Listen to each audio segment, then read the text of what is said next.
प्रभु यीशु मसीह के पवित्र और सामर्थी नाम में आप सबों को एक बार फिर से मैं सलाम कहता हूं। आज हम शैतान का विश्वासियों के विरुद्ध क्या काम है, इस विषय पर परमेश्वर के वचन से विचार करेंगे। इसलिए कि शैतान परमेश्वर का विरोधी है, स्वाभाविक है कि वह परमेश्वर के लोगों का भी विरोधी है। और इसलिए जब कभी प्रभु यीशु मसीह ने किसी व्यक्ति में से दुष्टात्माओं को निकाला तो मानो उसने शैतान को उसमें से दूर किया। इफिसियों की पत्री 6 अध्याय और उसका 12 पद हमें बताता है। वहां पर इस प्रकार से लिखा है, क्योंकि हमारा यह मल्लयुद्ध लोहू और मांस से नहीं परंतु प्रधानों से और अधिकारियों से और इस संसार के अंधकार के हाकिमों से और उस दुष्टता की आत्मिक सेनाओं से है जो आकाश में है। तो यहाँ पर हम देखते हैं कि हमारी जो लड़ाई है वो शैतान से है, लोहू और मांस से नहीं है, क्योंकि वो हमारा विरोधी है और वो हमारे विरोध में हमेशा खड़ा रहता है। मेरे प्रियो, शैतान का विश्वासियों के विरुद्ध जो काम है वो मैं उसके अंतर्गत मैं आपको 4 बातों को बताऊंगा।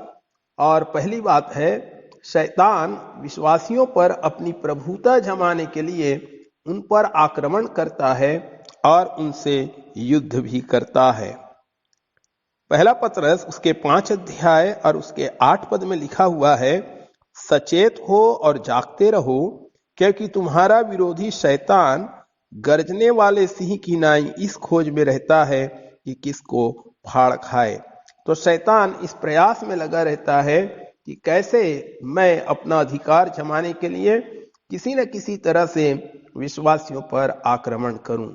दूसरी बात है, दुष्ट आत्माएं विश्वासियों को पाप की परीक्षाओं में ले जाता है, जिससे वे परमेश्वर की इच्छा के विरुद्ध काम करते हैं और उन्हें इसका दंड भी भुगतना पड़ता है। कुरिन्थ की कलीसिया में ऐसी ही स्थिति थी और इसलिए पौलुस कुरिन्थ की कलीसिया को लिखता है। पहला कुरिन्थी 5 अध्याय 1 पद से मैं 3 पद तक पढ़ूंगा। वहां लिखा है, यहां तक सुनने में आता है कि तुम में व्यभिचार होता है, वरन ऐसा व्यभिचार जो अन्य जातियों में भी नहीं होता, कि एक मनुष्य अपने पिता की पत्नी को रखता है। और तुम शोक तो नहीं करते, जिससे ऐसा काम करने वाला तुम्हारे बीच में से निकाला जाता, परंतु घमंड करते हो। मैं तो शरीर के भाव से दूर था, परंतु आत्मा के भाव से तुम्हारे साथ होकर मानो उपस्थिति की दशा में ऐसे काम करने वालों के विषय में आज्ञा दे चुका हूं।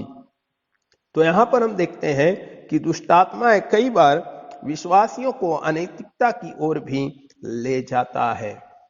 तीसरी बात है, दुष्ट आत्माएं विश्वासियों को शारीरिक बीमारी या दुर्बलता भी देती है।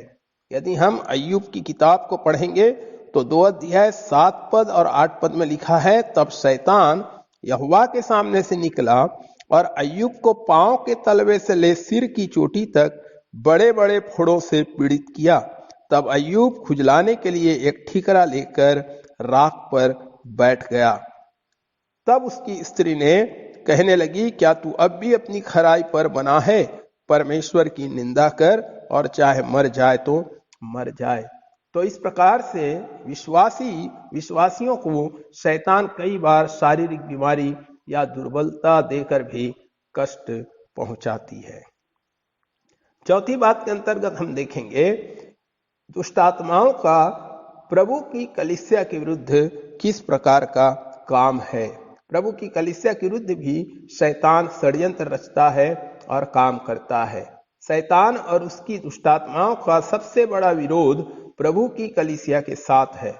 इसलिए प्रभु यीशु ने मत्ती 16 अध्याय 18 में कलीसिया के आरंभ होने से पहले इस बात को प्रकट कर दिया था। प्रभु यीशु मसीह ने कहा, और मैं भी तुझसे कहता हूं कि तू पतरस है और मैं इस पर अपनी कलीसिया बनाऊंगा और अधोलोक के फाटक उस पर प्रबल ना होंगे। तो प्रभु यीशु मसीह को मालूम था, कलीसिया की शुरुआत से पहले ही उसने बता दिया था कि अधोलोक के फाटक अर्थात शैतान अपने कार्य को कलीसिया के विरुद्ध करेगा, परंतु वो सफल नहीं होगा। आज कलीसिया में जितने झगड़े और पार्टियां पाई जाती है, इन सब के पीछे दुष्ट शैतान का काम है। पहला कुरिन्थी 3 अध्याय और उसके हम 3 पद से और 4 पद को पढ़ते हैं तो वहां पर कुरिन्थ की कलीसिया में भी इसी प्रकार की स्थिति शैतान ने पैदा कर दिया था। वहां पर लिखा है, क्योंकि अब तक शारीरिक हो, इसलिए कि जब तुम में डाह और झगड़ा है तो क्या तुम शारीरिक नहीं और मनुष्य की रीति पर नहीं चलते? इसलिए कि जब एक कहता है कि मैं पौलुस का हूं और दूसरा कि मैं अपुल्लोस का हूं, तो क्या तुम मनुष्य नहीं? तो यहाँ पर हम देखते हैं कि शैतान कलीसियाओं में कई प्रकार के झगड़े, वाद विवाद और दलबंदी और पार्टी को ला के रखता है, उत्पन्न करता है। और आज की कलीसियाओं में भी शैतान इसी प्रकार से अपने कार्य को करने का प्रयास करता है। कभी कभी विश्वासियों में साधारण सी बातों पर विचारों की भिन्नता उत्पन्न कर शैतान कार्य करने लगता है। कलीसिया में सही सुसमाचार पर पर्दा डालकर भी शैतान अपना काम करता है।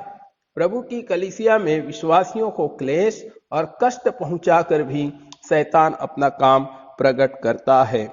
इसी बात को प्रभु यीशु मसीह कलीसिया को स्मरण दिलाते हैं। प्रकाशित वाक्य 2 अध्याय और 10 पद में प्रभु यीशु मसीह कहते हैं कि जो दुख तुझको झेलने होंगे उनसे मत डर, क्योंकि देखो शैतान तुम में से कितनों को जेल खाने में डालने पर है, ताकि तुम परखे जाओ और तुम्हें 10 दिन तक क्लेश उठाना होगा। प्राण देने तक विश्वासी रहे तो मैं तुझे जीवन का मुकुट दूंगा। तो मेरे प्रियो, ये शैतान के कलीसिया के विरुद्ध और विश्वासियों के विरुद्ध काम थे, जिसके विषय में हमने परमेश्वर के वचन से देखा है। परंतु परमेश्वर सर्वशक्तिमान और सर्वाधिकारी है। परमेश्वर सिंहासन पर विराजमान है। मेरे प्रियो, शैतान के बड़े बड़े काम जो वह स्वयं या दुष्टात्माओं की सहायता से करता है, उन सब के ऊपर परमेश्वर का अधिकार है और वह इनके द्वारा भी अपने नाम को महिमा पहुंचाता है। कई बार विश्वासियों को अनुशासित करने के लिए, विश्वासियों के जीवन से उन बुराइयों को जो उनमें पाई जाती है अलग करने के लिए भी कभी कभी परमेश्वर शैतान को उनके जीवन में काम करने देता है, जिससे वे किसी विशेष बुराई से बच जाएं। और यह सब कुछ परमेश्वर एक विश्वासी की भलाई के लिए ही करता है। दूसरा कुरिन्थी 12 और 7 में पौलुस कहता है, इसलिए कि मैं प्रकाशों की बहुतायत से फूल ना जाऊं, अर्थात घमंडी ना हो जाऊं, मेरे शरीर में एक कांटा चुभाया गया है, ताकि शैतान का एक दूत की मुझे घूंसे मारे, ताकि मैं फूल ना जाऊं। तो यहाँ पर पौलुस इस बात को कह रहा है कि मेरे शरीर में कुछ तकलीफ है, ताकि मैं फूल ना जाऊं। इस बात को हमेशा मैं स्मरण रखूं। पहला तीमुथियुस और उसका 1 अध्याय और 19 और 20 पद में भी लिखा है, और विश्वास और उस अच्छे विवेक को थामे रहे, जिसे दूर करने के कारण कितनों का विश्वास रूपी जहाज डूब गया। इन्हीं में से हुमेनियुस और सिकंदर हैं, जिन्हें मैंने शैतान को सौंप दिया कि वे निंदा करना ना सीखें। तो परमेश्वर कभी कभी हमको बुराई से अलग करने के लिए भी कुछ तकलीफ शैतान के द्वारा हमारे जीवन में, हमारे शरीर में आने देता है, ताकि हम उन बुराइयों से दूर हो जाए। परमेश्वर हमारी सहायता करे ताकि हम प्रियो परमेश्वर के वचन के अनुसार अपने जीवन को व्यतीत करें। शैतान तो अपना काम करेगा, क्योंकि वो परमेश्वर का विरोधी है और विश्वासी का भी वह विरोधी है। परंतु हमारे लिए आनंद की बात है, प्रभु यीशु मसीह ने शैतान को हराया है और उसने हमें भी वही अधिकार दिया है कि हम शैतान और दुष्टात्माओं को हरा सकते हैं और उन पर जय प्राप्त करके एक विजयी जीवन जी सकते हैं। प्रभु आप सबको आशीष दे। आमीन।